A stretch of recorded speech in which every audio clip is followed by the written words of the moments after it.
channel. I'm Rihanna, and today I'm going to share with you how I save myself from coin by making my own pillow forms to insert into pillow covers. So if you're interested in seeing how I do it, keep watching.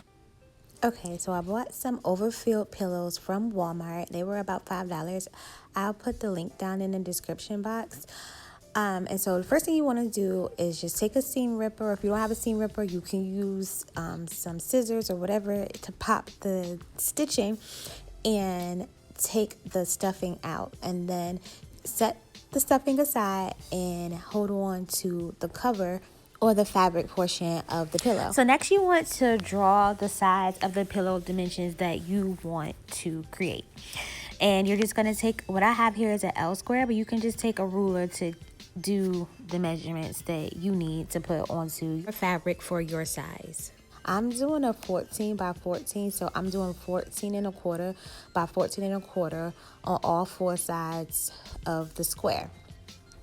And then once you have your square drawn onto your fabric, you're going to want to cut it out. So just cut out all four sides, and then after you've cut out all four sides, you're going to take it to the sewing machine. Now, if you don't have a sewing machine, you can either borrow somebody's, or if you just have a serger for whatever reason, you can just serge it.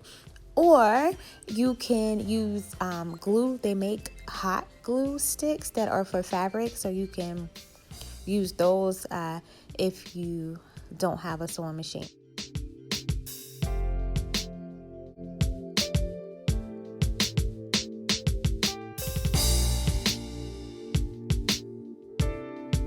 Okay, now that you have your square cut out, you want to take one side, flip it over so that you have right sides together or facing each other. So what that means is that the stripes are facing each other. I'm going to use my sewing machine, and what I'm going to do is sew 3 of the 4 sides, and I'm going to leave one side open so that I can put the stuffing back in, or the fiber field, or polyfill, however you want to call it. It's definitely not feathers, but I do want to say that if you have old pillows around your house, you don't have to buy this pillow that I bought from Walmart. You can just use old pillows that you have around your house that you no longer use.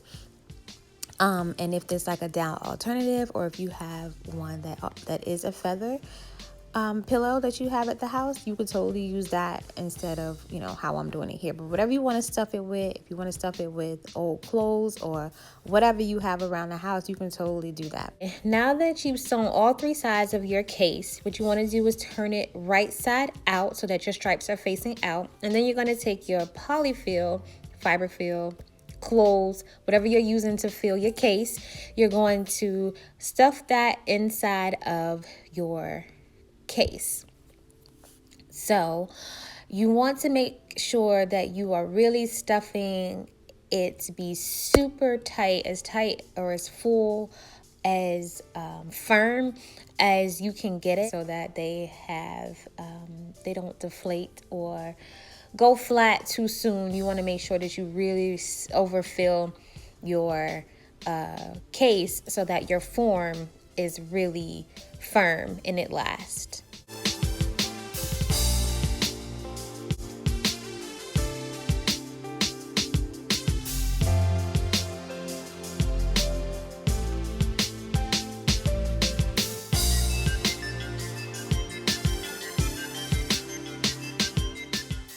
Okay, now that the case is stuffed, we are going to close it up so that it becomes our pillow form.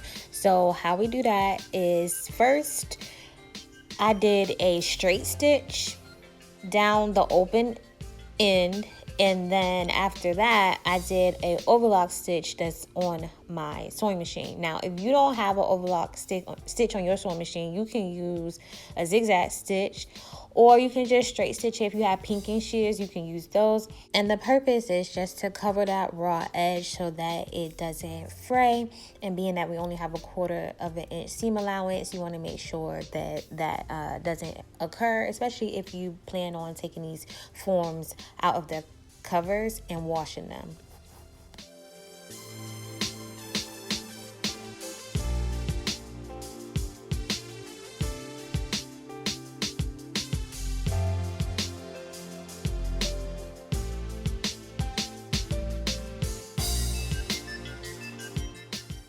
And that's the final product. So once you pull that off of the sewing machine, of course, cut any of your thread tails, and then you are ready to put this into a pillow cover.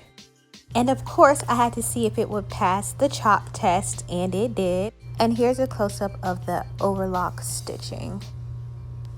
If you made it this far, which I hope you have, and you enjoyed what you watched, please consider giving this video a thumbs up.